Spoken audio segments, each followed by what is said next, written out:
मेरे बच्चों बहुत बहुत स्वागत है सभी का। हम लोग पढ़ रहे थे रेखीय गति और रेखीय गति में मैंने आप लोगों को कुछ चीज़ें मैंने बता दी थी। जैसे कि मैंने आप लोगों को बता दिया था मोशन के बारे में, है ना। डिस्टेंस और डिस्प्लेसमेंट के बारे में भी मैंने आपको बता दिया था। ये क्वेश्चन भी मैंने आपको 2 करवाए थे, है ना। आज हम लोगों को पढ़ना है वेग के बारे में, वेलोसिटी। वेलोसिटी एक्चुअली और कुछ नहीं होती है बल्कि स्पीड जिसमें दिशा भी हो, ठीक है। तो हम लोग सबसे पहले तो एक काम करते हैं, हम लोग डिस्टेंस, स्पीड कहाँ गया, स्पीड, हाँ। हम लोग पहले स्पीड के बारे में ज़रा पढ़ लेते हैं। स्पीड के बारे में हम लोग जब पढ़ लेंगे तो थोड़ा हमें समझना आसान हो जाएगा। वेग के बारे में कुछ और नहीं होता है। चलिए, तो जब हम लोग बात करते हैं स्पीड के बारे में, चाल, है ना। तो चाल क्या होती है? जब कोई वस्तु समय के साथ में अपनी स्थिति में परिवर्तन करती है, अपनी पोजीशन में चेंज करती है, कहीं जा रही होती है, तो एक समय में, मतलब यूनिट टाइम में वो जितना डिस्टेंस ट्रेवल करती है उसे हम लोग बोल देते हैं उसकी स्पीड, है ना। 1 सेकंड में भी हो सकता है कि उसकी चली गई दूरी, हो सकता है 1 घंटे में भी उसकी चली गई दूरी को डिफाइन किया गया हो। तो जनरली स्पीड को मीटर प्रति सेकंड या किलोमीटर प्रति घंटा में हम लोग अपने डेली लाइफ में मापते हैं, ठीक है। हमारी गाड़ी में जो मीटर लगा होता है वो kilometre per hour, kilometre per hour में माप के बताता है, ठीक है। चलिए, तो हम लोग यहाँ पर देखते हैं जरा गाड़ी की स्पीड के बारे में। तो गाड़ी की स्पीड, चाल के बारे में। चाल जो होता है, चाल का जो सूत्र होता है वो होता है तुम्हारा चली गई दूरी बटे लिया गया समय, है ना। चली गई दूरी बटे लिया गया समय।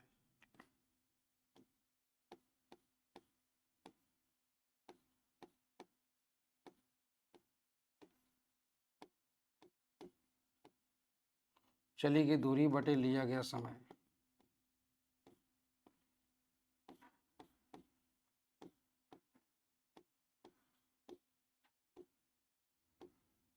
ठीक। तो ये फॉर्मूला होता है स्पीड का।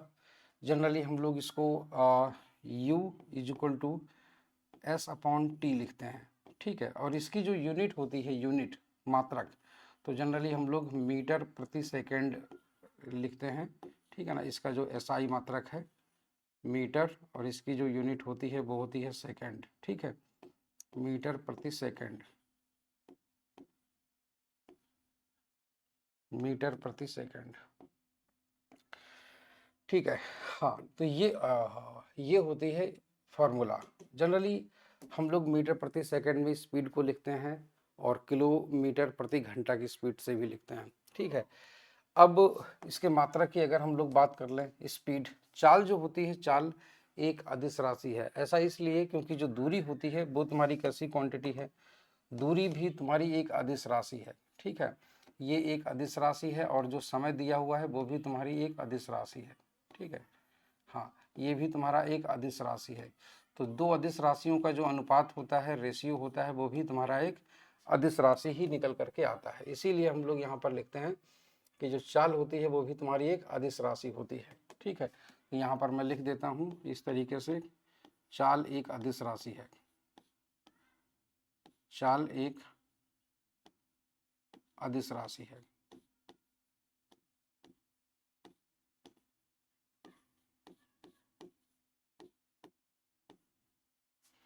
चाल एक अदिश राशि है, मतलब अदिश बोले तो इसको इंग्लिश में बोलते हैं स्केलर क्वांटिटी, ठीक है ना। हाँ, चाल एक अदिश राशि है, ये हो गया, एक स्केलर क्वांटिटी है। दूसरी चीज, चाल जो होती है वो तुम्हारी दो तरीके की होती है। एक होती है ताक्षणिक चाल और एक होती है औसत चाल, ठीक है। तो चाल जो है ना वो तुम्हारी दो प्रकार की होती है। मैं लिख देता हूँ यहाँ पर, चाल दो प्रकार की होती है।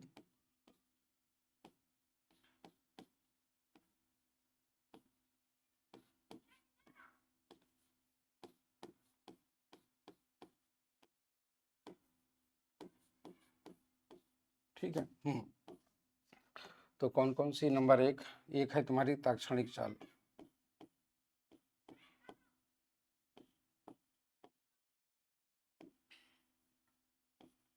ताक्षणिक चाल।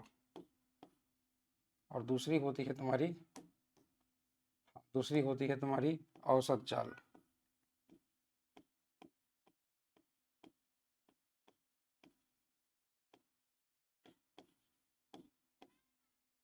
दूसरी होती है औसत चाल, ठीक है ना। हाँ, तो ये तुम्हारी औसत चाल और ताक्षणिक चाल। देखो ताक्षणिक चाल के बारे में आपको मैं बता दूं, इसे हम लोग बोलते हैं इंस्टेंटेनियस स्पीड, अंग्रेजी में इंस्टेंटेनियस स्पीड। आप लोगों में से जो भी लोग हिंदी इंग्लिश में पढ़ते हो तो उन लोगों को पता होगा इंस्टेंटेनियस स्पीड, और उसको बोलते हैं एवरेज स्पीड, ठीक है। इसको बोलते हैं एवरेज स्पीड, ठीक है, एवरेज स्पीड, ठीक। ये हो गया। तो इंस्टेंटेनियस स्पीड क्या होती है? देखो इंस्टेंटेनियस स्पीड का मतलब होता है किसी पर्टिकुलर इंस्टेंट पर किसी की स्पीड।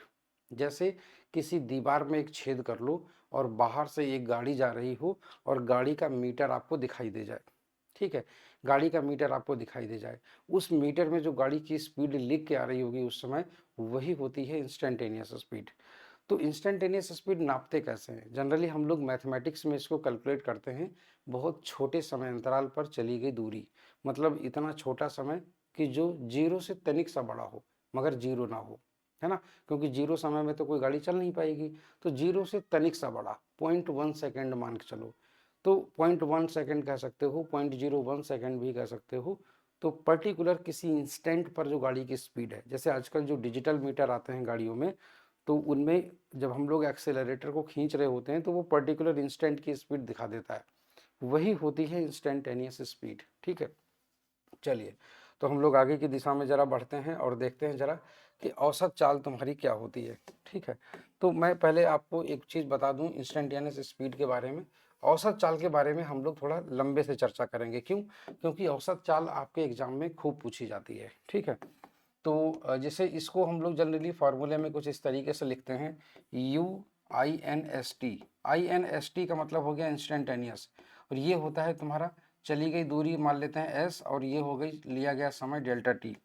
तो यहाँ पर जो समय तुम्हारा छोटा होता है तो हम लोग लिमिट लगाते हैं, limit delta T tends to zero, ठीक है ना। हाँ, limit delta T tends to zero, ये हो गया तुम्हारा इस तरीके से, ठीक। चलिए, तो delta T tends to zero, ये delta S upon delta T, ये हो गया। तो इसको हम लोग हम लोग लिखते हैं इंस्टेंटेनियस स्पीड। जनरली जब कैलकुलेशन में हम लोग इसको कैलकुलस वाले तरीके से लिखते हैं, कैलकुलस वाले तरीके से, तो हम लोग कुछ इस तरीके से लिखते हैं, इसको लिखते हैं D S upon D T, ठीक है। इसको हम लोग D S upon D T लिखते हैं, जहाँ पर एस क्या है तुम्हारा, वो दूरी का समय के साथ एक फंक्शन है, एक फलन है, ठीक है। इस तरीके से हम लोग इसको कैलकुलेट करते हैं। चलिए, इसके सवाल जनरली आपके रेलवे के एग्जाम्स में नहीं आते हैं, तो इसीलिए आप इसमें टेंशन लेने की कोई ज़रूरत नहीं है। मगर जब कभी भी कोई ग्राफिकल क्वेश्चन अगर आएगा तो हम आपको ग्राफिकल क्वेश्चन में इसको बताएंगे कि कैसे ग्राफ से कैलकुलेट करते हैं, किसी ग्राफ को देख करके, ठीक है। चलिए, औसत चाल के बारे में हम लोग जानना शुरू करते हैं। औसत चाल का मतलब होता है कि एवरेज स्पीड, एक ऐसी स्पीड हम लोग बोलते हैं कि अगर हम किसी यात्रा को कर रहे हैं, मान लीजिए जैसे हम दिल्ली से कानपुर जा रहे हैं, तो दिल्ली से कानपुर जाते समय हाईवे पर हम तेज़ चलेंगे, कहीं रास्ते में धीमे चलेंगे, कहीं रुकेंगे, है ना। तो ऐसे में हमारी कोई चाल निश्चित तो होती नहीं है कि हम एक ही स्पीड से चलते रहे, मगर हम ये ज़रूर कर सकते हैं कि दूरी जो हमने ट्रेवल करी है, जो भी हमने टोटल कुल दूरी तय करी अपनी यात्रा में, जो हमारा समय लगा, तो हम लोग कुल दूरी बटे कुल समय अगर हम लोग लिख दें, तो उससे जो एक कांस्टेंट स्पीड निकल करके आएगी, तो उसी स्पीड को हम लोग बोल देते हैं एवरेज स्पीड, ठीक है। तो एवरेज स्पीड वो है total distance upon total time. तो इसको हम लोग इसी तरीके से हम लोग लिखेंगे कि औसत चाल, है ना,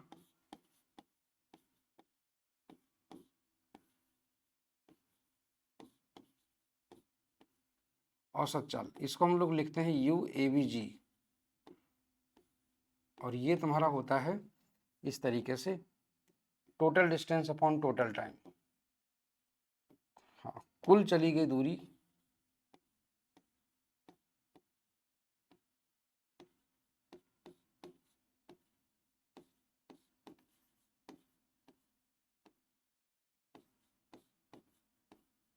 बटे कुल लिया गया समय,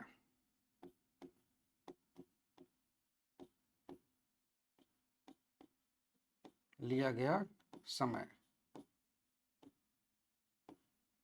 ठीक है, ये हमारा फार्मूला होता है।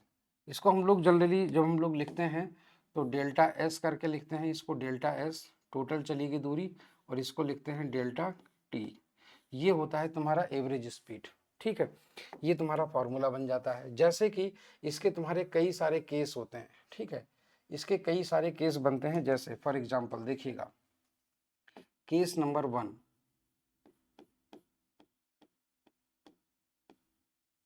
केस नंबर 1 जैसे कि फॉर एग्जांपल मान लेते हैं कोई तुम्हारी गाड़ी है, कोई यात्रा करती है इस तरीके से। ठीक है, इस तरीके से हाँ, तो समझिएगा, मान लेते हैं कि एक कोई गाड़ी यहाँ से जैसे ऐसे करके जा रही है। ठीक है, ये यूं करके, ये तुम्हारा ऐसे करके है, एक यहाँ से चला, यहाँ आया, और ये यहाँ आया। चलिए ठीक है, यहाँ से इस तरीके से जा रहा था। इसी दौरान टी बराबर 0 यहाँ पर था जब इसने अपनी यात्रा शुरू करी। ठीक है, और मान लेते हैं ये इस तरफ ऐसे करके जा रहा था। चलिए ठीक है, ये इस तरफ ऐसे करके जा रहा था। अब इसके बाद में हम लोग यहाँ पर आ गए, मान लेते हैं यहाँ से यहाँ तक का समय लगा t1। ठीक है, उसके बाद में यहाँ से यहाँ तक का जो समय लगा वो लगा तुम्हारा, टोटल टाइम जो यहाँ पर दिखा रहा है वो लगा t1 + t2। ठीक है, अब उसके बाद में हमने क्या किया कि यहाँ से यहाँ तक की जो दूरी है वो है तुम्हारी, मान लेते हैं s1, और ये है तुम्हारी यहाँ से यहाँ तक की दूरी s2। ठीक है, तो इस तरीके से ये चीज़ हमें पता लग जाती है कि तुम्हारी टोटल डिस्टेंस ये है ऐसे करके। ठीक है, अरे ऐसे करके ये टोटल डिस्टेंस है,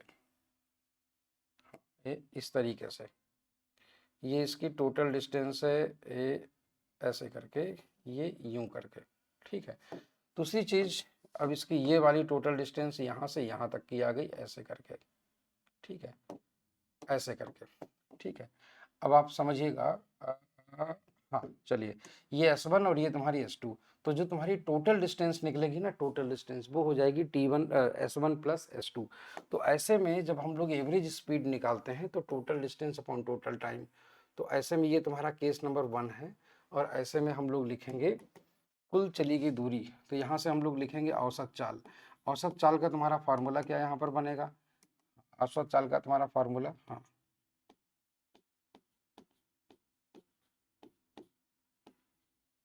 औसत चाल ये हो जाएगा तुम्हारा UAVG, और ये तुम्हारा हो जाएगा इस तरीके से। ठीक है, S1 + S2, हाँ S1 + S2 upon T1 + T2। ठीक है, हाँ, तो ये तुम्हारा हो गया इस तरीके से, ऐसे करके, ये तुम्हारा T1 + T2। ठीक, तो ये तुम्हारा हो गया S1 + S2 upon T1 + T2। इतना हम लोग लिख देते हैं, ये हमारा फार्मूला बन जाता है ऐसे करके। ठीक है, यूं करके। अब आप समझिए, ये तो तुम्हारा सिंपल सा केस हुआ एक, जो कि हमें पता चल गया। ठीक है, मगर जरा सोचिए कि अगर यही केस अगले पन्ने पर कुछ दूसरे टर्म्स में हो तो कैसे लगेगा। अभी यहाँ पर गाड़ी की स्पीड नहीं दी गई थी, मगर मान लो कि अगले केस में हम लोग कुछ गाड़ी की स्पीड भी दे दें। ठीक है, अगले केस में हम गाड़ी की कुछ स्पीड भी दे दें, तब हम लोग कैसे क्वालिफाई करेंगे, मतलब इसको कैसे हम लोग इसको सॉल्व करेंगे। ठीक है, तो वो आप जरा देखिएगा ऐसे केस में। तो चलिए, तो यहाँ पर, अरे हाँ, यहाँ से यहाँ तक का हम लोग क्या करते हैं, अब देखते हैं जरा एवरेज स्पीड कैसे निकलती है। ये तुम्हारा केस नंबर 2 हो गया। ठीक है, ये वाला तुम्हारा केस नंबर 2। ठीक, हाँ, अब देखिएगा, मान लेते हैं कि यहाँ से पहले जो गाड़ी की स्पीड थी तुम्हारी वो थी U1, और बाद में तुम्हारी स्पीड थी U2। इसने 2 यात्राएं करी हैं, मतलब यात्रा में 2 हिस्सों में इसने यात्रा करी है। ठीक है, पहली है U1 स्पीड से, और दूसरी है तुम्हारी U2 स्पीड से। आपको S1 और S2 नहीं दिए गए हैं, ये आपको मतलब जो है पता करना है। तो यहाँ पर मैं लिख देता हूँ जो गिवन है।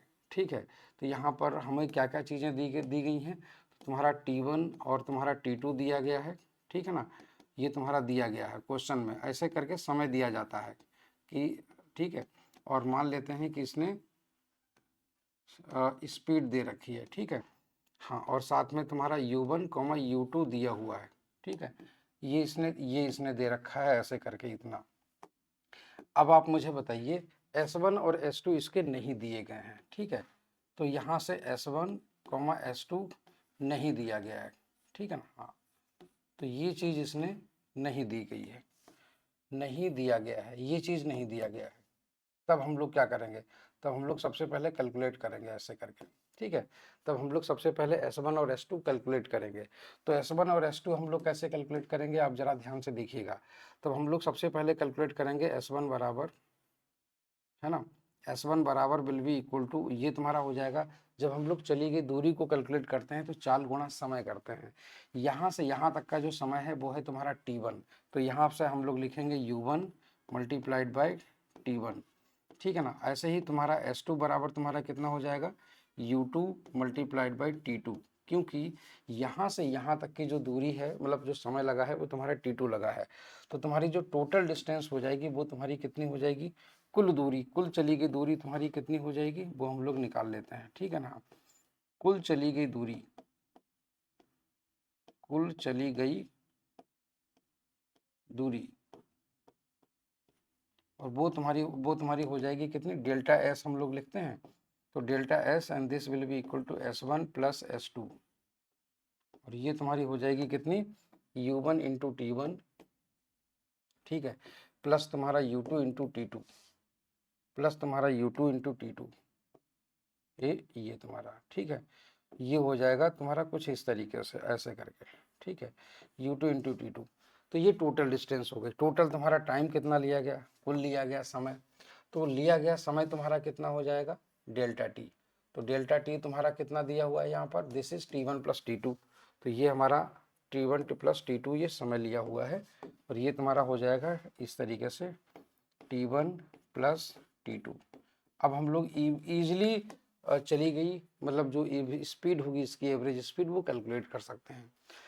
ऐसे केसेस भी आप लोगों को मिलेंगे, ठीक है। कई केसेस में समय नहीं दिया होगा, जैसे एक केस तुम्हारा बनता है इस तरीके से, case number 3।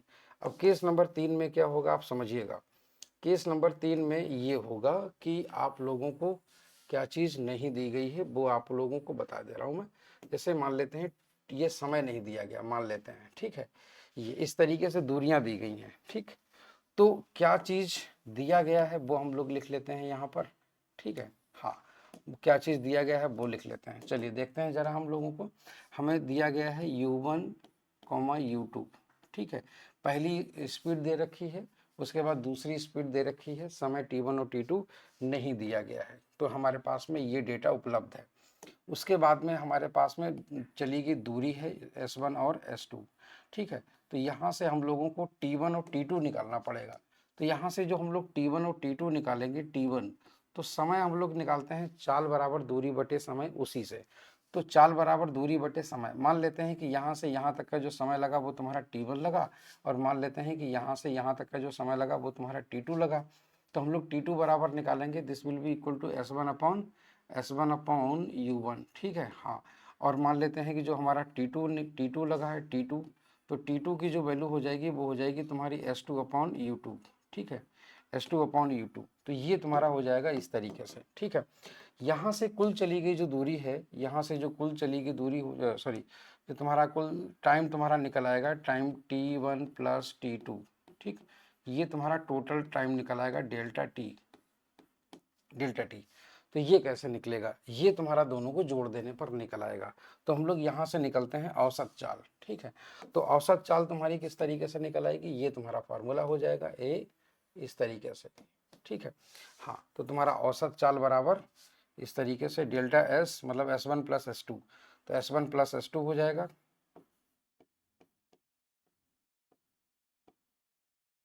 S1 plus S2 upon T1 plus T2, और तुम्हारा T1 प्लस T2 तुम्हारा क्या है, ये है तुम्हारा T1 प्लस T2 ए, ये यहाँ से इसको जोड़ दो और यहाँ से इसको जोड़ दो, ठीक है। हाँ, ये प्लस तुम्हारा ये हो गया, ठीक। ऐसे करके हम लोग इसको कैलकुलेट करते हैं, ये हो गया। तो इस तरीके से हम लोग निकाल लेते हैं। अगर मान लेते हैं कि सपोज दैट, मान लेते हैं कि अगर चली गई दूरियां अगर बराबर हैं, ठीक है, दूरियां बराबर हैं, तो ऐसे केसेस में एस एस हम लोग सेम रख देंगे, ठीक है। तो ऐसे केस में तुम्हारा एक फार्मूला बन के आ जाएगा। यहाँ पर अब मैं लिखूँ कि इफ़ यदि S1 बराबर S2 बराबर S, ठीक। तो ऐसे केस में क्या हो जाएगा तुम्हारा U average and this will be equal to 2S upon, और ये तुम्हारा हो जाएगा, अरे हाँ, ये तुम्हारा हो जाएगा ऐसे करके समझिएगा, S अपॉन U1, S हम लोग कॉमन ले लेंगे, this will be equal to 1 upon U1 plus तुम्हारा 1 अपॉन U2, ठीक। तो यहाँ से S से S तुम्हारा कैंसिल हो जाएगा इस तरीके से ऐसे। तो ये हो जाएगा तुम्हारा 2U1 into U2 upon U1 plus U2, U1 plus U2। तो इस तरीके से हम लोग इसे कैलकुलेट कर लेते हैं, ठीक है। तो कुल मिलाकर के हमारे पास में आंसर आ जाता है। इस तरीके से सवालों को कैलकुलेट किया जाता है, ठीक है। इनसे संबंधित जो भी प्रश्न होंगे वो मैं आप लोगों को प्रश्नावली में, मतलब जब मैं प्रैक्टिस करवाऊंगा तो मैं करवाता रहूंगा, इसीलिए बिल्कुल भी घबराने की ज़रूरत नहीं है। बिल्कुल टॉपिक वाइज आप लोगों को सारी चीज़ें मैं करवाऊंगा, ठीक है।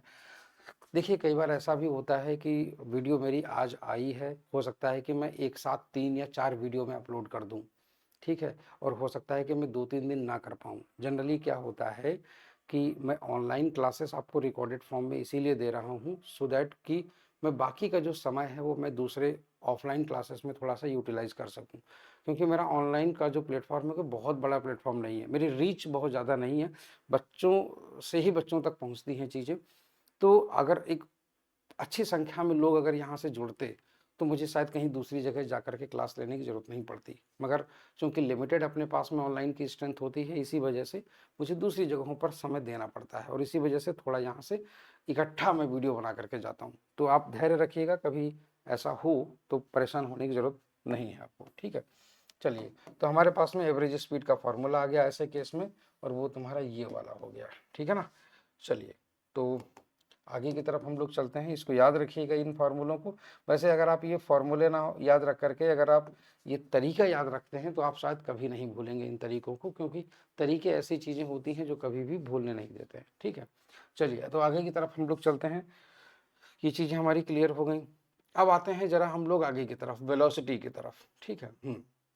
वेलोसिटी, जैसे वेलोसिटी क्या है, ये है speed with direction, speed with direction, ठीक है ना। तो यहाँ से हम लोग लिख देते हैं कि चाल मतलब दिशा के साथ चाल, ठीक है, हाँ, या दिशा सहित चाल।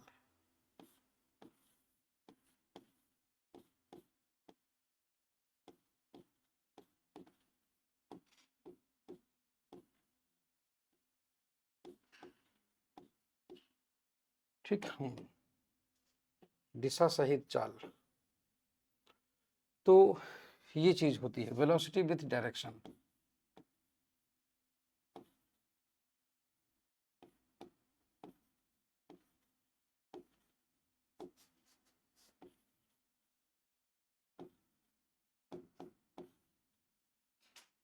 ठीक है, हाँ, वेलोसिटी विथ डायरेक्शन। तो ये हो गया तुम्हारा ऐसे। इसको हम लोग एक वेक्टर क्वांटिटी बोलते हैं। क्यों बोलते हैं पहले समझिएगा। वेग का जो सूत्र होता है, वेग, अंग्रेजी में इसे बोलते हैं वेलोसिटी, ठीक है, हाँ, अंग्रेजी में इसे बोलते हैं velocity. This is equal to, इसको बोला जाता है विस्थापन बटे समय, विस्थापन बटे लिया गया समय, ठीक है, हाँ। विस्थापन मतलब अंग्रेजी में इसको बोलते हैं डिस्प्लेसमेंट, ठीक है।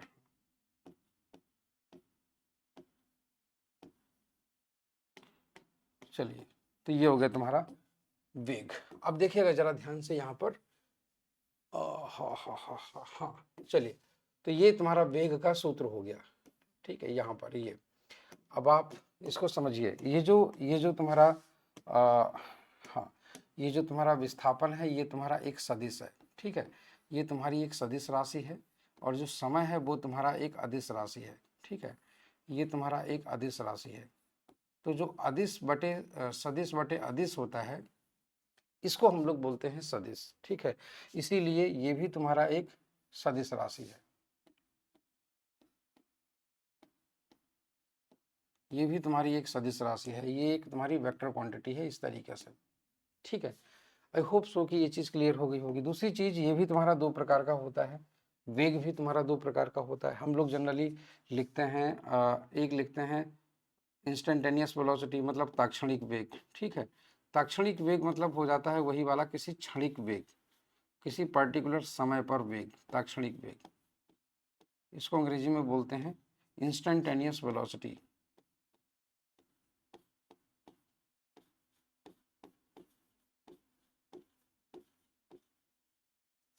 इंस्टेंटेनियस वेलोसिटी, ठीक, ये है। और दूसरा होता है तुम्हारा औसत वेग।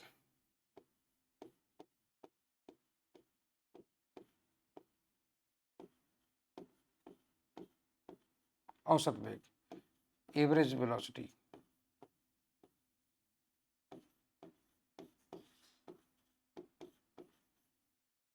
ठीक, औसत वेलोसिटी।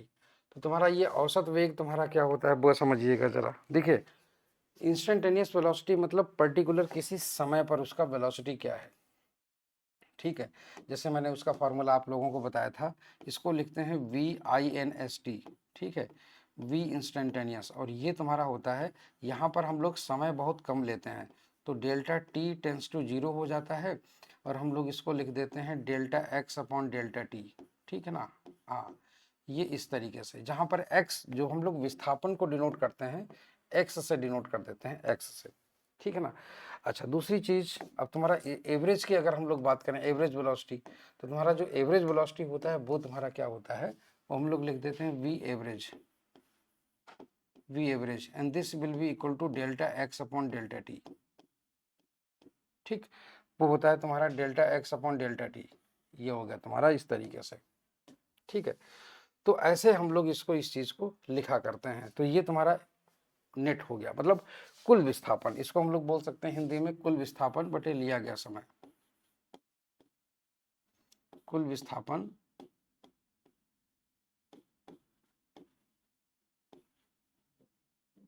कुल विस्थापन बटे लिया गया समय।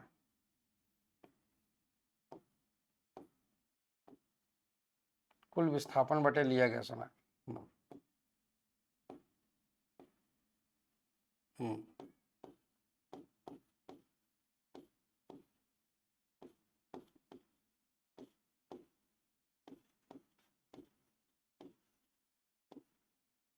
ठीक, हाँ, कुल विस्थापन बटे लिया गया समय, ये हो जाता है तुम्हारा सूत्र।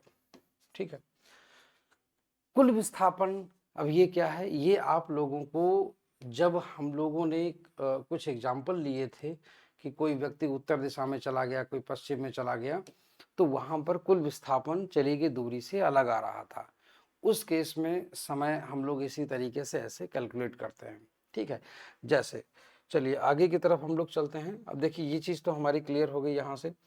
औसत वेग, अब औसत वेग का हम लोग एक एग्जांपल ले लेते हैं। जैसे जैसे मान लेते हैं फॉर एग्जांपल, ये तुम्हारा उत्तर दक्षिण पूरा पश्चिम है, ऐसे करके। ठीक है, हाँ, ये तुम्हारा उत्तर दक्षिण पूरा पश्चिम हो गया, उत्तर दक्षिण हो गया, अरे ये तुम्हारा उत्तर दक्षिण है। ठीक है, और मान लेते हैं ये तुम्हारा पूरा पश्चिम है, इस तरीके से, ऐसे करके। हाँ, तो कोई भी व्यक्ति इस बिंदु से चलना शुरू करता है, और मान लेते हैं कि ये चलता है कुछ इस तरीके से, पहले चला इस डायरेक्शन में, मान लेते हैं। ठीक है, सपोज दैट ये तुम्हारी नॉर्थ डायरेक्शन है, नॉर्थ। ठीक है, नॉर्थ है ये, और ये है तुम्हारी साउथ। ठीक है, ये है तुम्हारी ईस्ट, और ये है तुम्हारी वेस्ट। हाँ, ये है तुम्हारी वेस्ट, इस तरीके से। तो नॉर्थ साउथ ईस्ट वेस्ट, ये वेस्ट है, ये नॉर्थ है, और ये तुम्हारी साउथ है, और ये तुम्हारी ईस्ट है, और ये तुम्हारी वेस्ट है। ठीक है, 4 डायरेक्शंस हो गई। अच्छा, ये पहले चला इस तरफ, मान लेते हैं 600 मीटर। ठीक है, 600 मीटर। अच्छा, उसके बाद में ये चल पड़ा ऐसे करके 800 मीटर उत्तर दिशा में। ठीक है, ये 800 मीटर चल पड़ा उत्तर दिशा में, ऐसे करके, ये 800 मीटर उत्तर दिशा में चल पड़ा इस तरीके से। ठीक। अच्छा, तो ये बताइए ज़रा कि कुल अगर हम बात करें आपसे ऐसे केस में, तो यहाँ से जब ये चला था, जब ये यहाँ से चला था t बराबर 0 समय पर, ठीक है, उसके बाद में ये यहाँ पर पहुँचा, यहाँ पर पहुँचा t बराबर मान लेते हैं 10 सेकंड में, नहीं 10 सेकंड नहीं मानो, मतलब 100 सेकंड मान लो, 100 सेकंड, ठीक है, हाँ 100 सेकंड में। और यहाँ पर मान लो ये पहुँच गया तुम्हारा 200 सेकंड में, ठीक है, 200 सेकंड में। तो आपसे ये पूछ रहा है कि ज़रा मुझे बताओ इसकी एवरेज स्पीड क्या है और एवरेज वेलोसिटी क्या है। तो ये देखो, एवरेज स्पीड कैसे कैलकुलेट करेंगे, औसत वेग, ठीक है, एवरेज स्पीड। तो औसत चाल हम लोग करेंगे कुल चली गई दूरी, ठीक है, तो कुल चली गई दूरी, तो औसत चाल जो होगी उसको हम लोग लिखते हैं you average, you average, you average, ठीक है, हाँ। तो यू एवरेज ये तुम्हारा क्या हो जाएगा, औसत चाल। औसत चाल हम लोग इस तरीके से लिखते हैं ऐसे करके, कुल चली गई तुम्हारी दूरी हो जाएगी 600 मीटर प्लस 800 मीटर, ठीक है, तो 600 प्लस तुम्हारा 800, ये तुम्हारा हो जाएगा इतने मीटर, ठीक। और समय तुम्हारा कितना लगा, 200, 200 सेकेंड, ठीक है, तो समय तुम्हारा हो गया 200 सेकेंड। तो हम लोग यहाँ से यू एवरेज अगर हम लोग निकालेंगे तो ये तुम्हारा हो जाएगा 1400 बटे 200 बराबर ये तुम्हारा हो जाएगा 7 मीटर प्रति सेकेंड। ये इसकी एवरेज स्पीड हो गई, एवरेज स्पीड, ठीक है ना, हाँ, ये इसकी एवरेज स्पीड हो गई, ये हमारा आंसर हो गया। मगर कोई अगर हमसे पूछे कि इसकी औसत वेग क्या होगा, तो औसत वेग के लिए हम लोगों को सबसे पहले कुल विस्थापन निकालना पड़ेगा। तो नेट डिस्प्लेसमेंट तुम्हारा कितना है, ये है, तो यहाँ से ये तुम्हारा विस्थापन हो गया। तो यहाँ से हम लोग लिखेंगे औसत, औसत वेग। अब हम लोग औसत वेग निकालेंगे, ठीक है। तो औसत वेग निकालने के लिए जरूरी है हम लोगों को, हाँ, औसत वेग निकालने के लिए कुल विस्थापन, तो कुल विस्थापन बटे लिया गया समय, ठीक है ना, हाँ।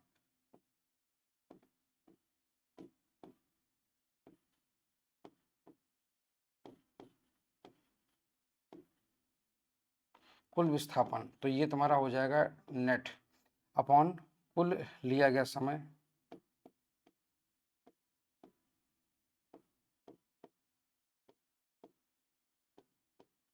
ठीक है ना, लिया गया समय, तो डेल्टा टी, ठीक, ये हो गया तुम्हारा। अगर हम इसे निकालें, इसे, तो ये तुम्हारा डेल्टा एक्स तुम्हारा कितना हो जाएगा। तो यहाँ से अगर हम लोग डेल्टा एक्स निकालेंगे तो ये इसकी जो वैल्यू आएगी वो आएगी तुम्हारी 600 का होल स्क्वायर प्लस तुम्हारा 800 का होल स्क्वायर, और ये तुम्हारा हो जाएगा 1000 मीटर, ठीक, 1000 मीटर, 1000 मीटर इसके वो आ जाता है, मतलब नेट डिस्प्लेसमेंट, ठीक है। तो यहाँ से हम लोग इस चीज़ को ऐसे करके कैलकुलेट कर लेते हैं। आई होप सो कि ये चीज़ आप लोगों को कैलकुलेट हो गई होगी, ठीक है। तो यहाँ से हम लोग लिखेंगे 1000 मीटर, 1000 मीटर बटे 200 सेकेंड, ठीक है, 200 सेकेंड, तो ये तुम्हारा हो जाएगा 5 मीटर्स प्रति सेकेंड, ये आंसर आ जाता है। तो एवरेज स्पीड ऐसे निकाली जाती है और एवरेज वेलोसिटी ऐसे निकाली जाती है। कुल विस्थापन मतलब औसत विस्थापन, औसत चाल इस तरीके से निकालते हैं, ठीक है। तो जहाँ पर भी टोटल डिस्टेंस कैलकुलेट कर पाओ कर लो, उसके बाद में टोटल डिस्प्लेसमेंट कैलकुलेट कर लो, है ना। तो इस तरीके से हम लोग क्वेश्चन करते हैं। आई होप सो कि आप लोगों को ये चीज़ समझ में आ गई होगी, ठीक है। चलिए, तो ये इतनी सारी चीज़ें होती हैं। अब उसके बाद में आते हैं एक्सेलरेशन पर। देखिए एक्सेलरेशन क्या होता है। जब हम लोग बात करते हैं एक्सेलरेशन की, हमारे दिमाग में एक शब्द आता है एक्सेलरेटर। हम लोगों के घरों में जो बाइक होती है, बाइक के हैंडल पर एक कान होता है जिसे खींचने से गाड़ी की स्पीड बढ़ती है। तो उसे थोड़ा सा खींचते हैं, गाड़ी की स्पीड थोड़ी बढ़ती है, थोड़ा और बढ़ते, थोड़ा और स्पीड बढ़ती है, कुछ समय लगता है, कुछ समय स्पीड बढ़ती है, कुछ समय में कुछ स्पीड बढ़ती है। एक एक सेकंड में जितनी स्पीड बढ़ती है उसे बोलते हैं उसका एक्सीलरेशन, ठीक है, उसे बोलते हैं त्वरण। तो इसको हम लोग जनरली बोल देते हैं वेग परिवर्तन की दर, ठीक है, इसको वेग परिवर्तन की दर बोला जाता है। तो हम लोग बोल देते हैं वेग परिवर्तन की दर को त्वरण कहते हैं, ठीक है। चलिए, तो आई होप सो कि ये चीज़ आप लोग इसको याद कर लेंगे, ठीक है। तो वेग परिवर्तन की दर,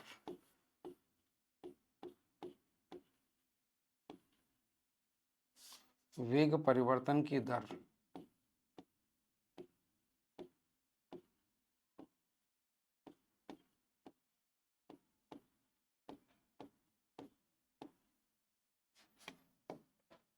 वेग परिवर्तन की दर को त्वरण कहते हैं।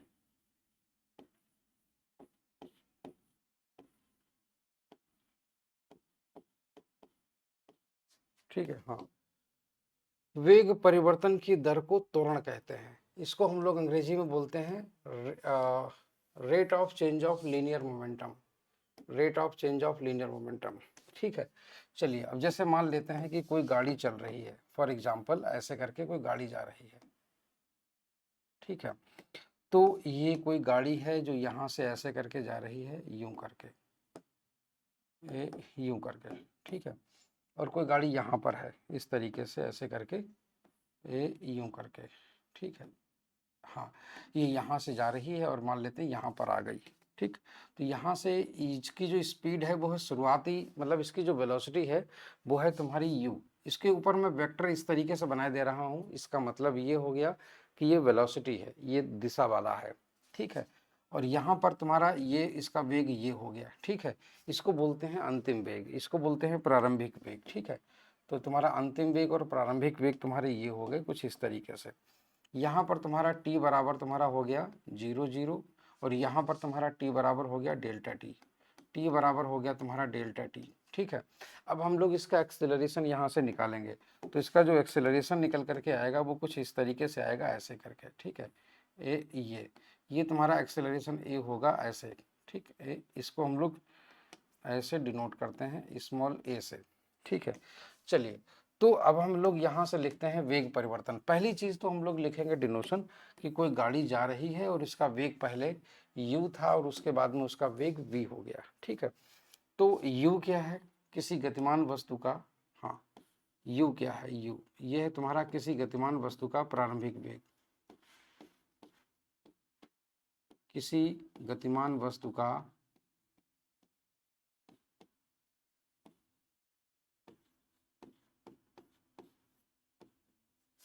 किसी गतिमान वस्तु का प्रारंभिक वेग।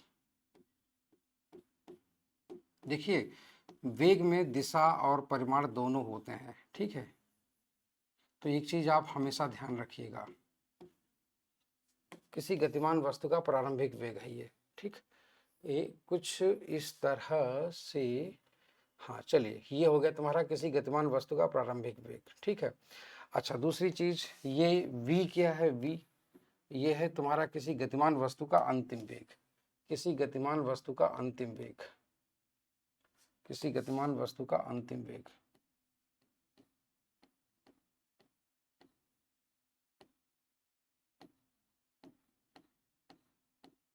ठीक है, अंतिम वेग। अच्छा, तो ये तुम्हारे इन लेटर्स से हम लोग यहाँ पर लिखेंगे। अब दूसरी चीज, लिया गया समय कितना है, डेल्टा, मतलब t बराबर 0 0 से शुरू हुई यात्रा और t बराबर डेल्टा t समय तक चली है इसकी यात्रा। ठीक है, तो यहाँ पर हम लोग लिखेंगे लिया गया समय, तो डेल्टा t तुम्हारा क्या है, डेल्टा t है तुम्हारा लिया गया समय। ठीक है, वेग परिवर्तन में लिया गया समय, अब वेग परिवर्तन में लिया गया समय ये चीज है, तो वेग में परिवर्तन तो हुआ ही है भाई, इसमें कोई दो राय नहीं है। ठीक है, तो वेग परिवर्तन में लिया गया समय, तो ये भी हम लोग नोट कर लेते हैं।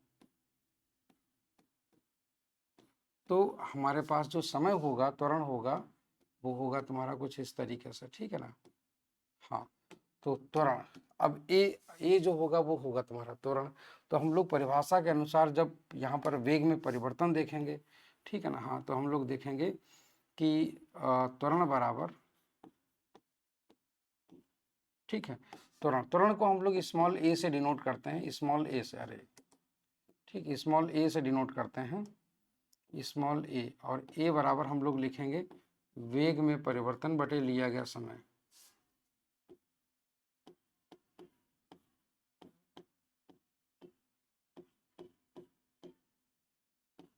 वेग में परिवर्तन बटे लिया गया समय, बटे लिया गया समय।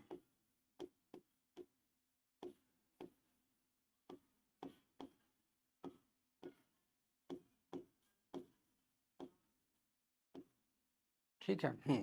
तो वेग में परिवर्तन कितने का है, जरा एक चीज देखिएगा। तो वेग में जो परिवर्तन होता है, मान लो जैसे अगर भौतिक विज्ञान में और गणित में कभी भी आपसे कभी बोला जाए परिवर्तन, तो परिवर्तन का मतलब हो गया अंतिम मान माइनस प्रारंभिक मान, मतलब final value minus initial value. ठीक है। तो इसको हम लोग इस तरीके से लिखते हैं v minus you upon delta T. ठीक है। ये तुम्हारा हो जाता है एक्सेलरेशन। तो इसको हम लोग a बराबर हम लोग इस तरीके से लिखते हैं डेल्टा v। ठीक है। ये तुम्हारा हो गया ऐसे, और ये तुम्हारा ऐसे हम लोग एरो बना देते हैं, कोई दिक्कत नहीं है एरो बनाने में। ठीक है। चलिए, तो तुम्हारा ये हो गया a delta v upon delta T. देखो डेल्टा टी के ऊपर एरो नहीं बनाएंगे, क्यों?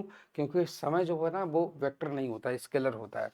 तो यहाँ से हमारे पास में ये फॉर्मूला आ जाता है a बराबर delta v upon delta T.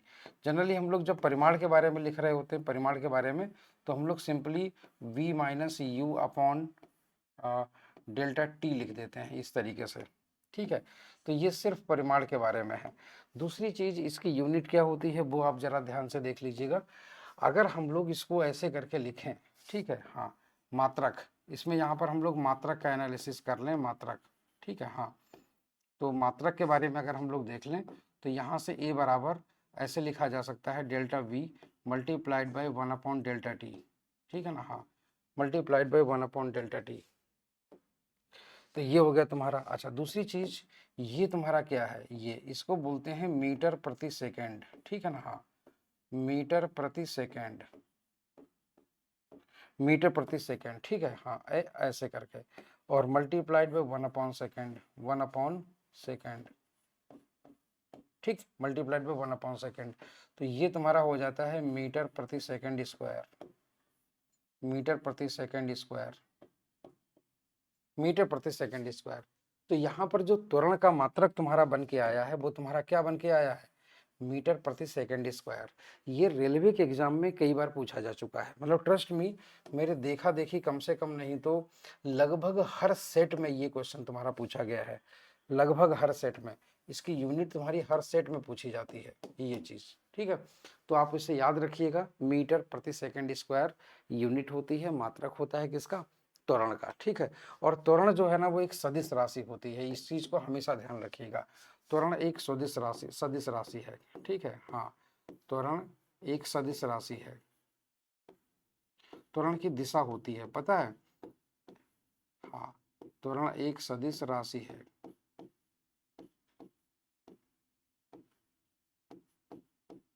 ठीक, ये तुम्हारी लाइन है, इस लाइन को आप हमेशा याद रखिएगा, क्योंकि ये बहुत काफी इंपॉर्टेंट जाके बनता है। ठीक है। हाँ, ये हो गया एक्सेलरेशन के बारे में। तो इस वीडियो में फिलहाल अभी हम लोग अभी इतना ही रखेंगे, और नेक्स्ट वीडियो में हम लोग सीखेंगे ग्राफिकल, मतलब ग्राफिकल एनालिसिस। ठीक है। तो चलिए फिर आज के लिए हम लोग अभी फिलहाल इस वीडियो में इतना ही रखें, और अगले वीडियो में हम लोग ग्राफ पढ़ेंगे। ठीक है। तो ग्राफ में आप लोगों को काफ़ी कुछ चीज़ें को सीखने को मिलेंगी। तब तक के लिए बहुत बहुत धन्यवाद। Thank you so much. Bye bye.